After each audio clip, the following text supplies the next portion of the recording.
2 cup പുട്ടുപൊടിക്ക് ആവശ്യത്തിനുള്ള ഉപ്പിട്ട് കൊടുക്കാം. എന്നിട്ട് നല്ലപോലെ ഒന്ന് മിക്സ് ചെയ്ത് കൊടുക്കാം നമുക്ക്. അതിന് ശേഷം ഇവിടെ 2 കപ്പ് വെള്ളം തന്നെയാണ് ഞാൻ ഒഴിക്കുന്നത്. ഞാൻ എടുത്തിരിക്കുന്നത് പൊൻകതിർ പുട്ടുപൊടിയാണ് കേട്ടോ. അതുകൊണ്ട് 2 കപ്പ് പുട്ടുപൊടിക്ക് 2 കപ്പ് വെള്ളം തന്നെയാണ് നമ്മൾ ഉപയോഗിക്കുക. നല്ലപോലെ മിക്സ് ചെയ്തിട്ട് ഒരു 20 മിനിറ്റ് നേരം വയ്ക്കാം. ഇപ്പോൾ നമ്മുടെ പുട്ടുപൊടി നല്ല സോഫ്റ്റായിട്ട് വന്നിട്ടുണ്ടായിരുന്നു. ആ സമയത്ത് നമ്മളിതിലേക്ക് ഗ്രേറ്റ് ചെയ്ത ക്യാരറ്റ് 1 കപ്പ്, അപ്പോൾ 2 കപ്പ് പുട്ടുപൊടിക്ക് 1 കപ്പ് ക്യാരറ്റ് ഗ്രേറ്റ് ചെയ്തത്, അതുപോലെ 1 കപ്പ് ചിരവിയ നാളികേരം. ഇനി ഇതിലേക്ക് നമ്മൾ 2 ടേബിൾ സ്പൂൺ പഞ്ചസാര ഇട്ട് കൊടുക്കുന്നുണ്ട്. നിങ്ങൾക്ക് വേണമെങ്കിൽ 1 ടേബിൾ സ്പൂണിൽ കൂടുതൽ കൊടുക്കാം കേട്ടോ.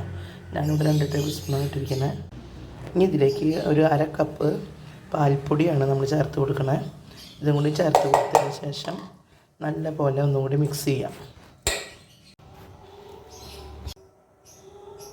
ഇപ്പം നമ്മുടെ പാൽപ്പുട്ടിൻ്റെ മിക്സ് ഇവിടെ റെഡി ആയിട്ടുണ്ട്.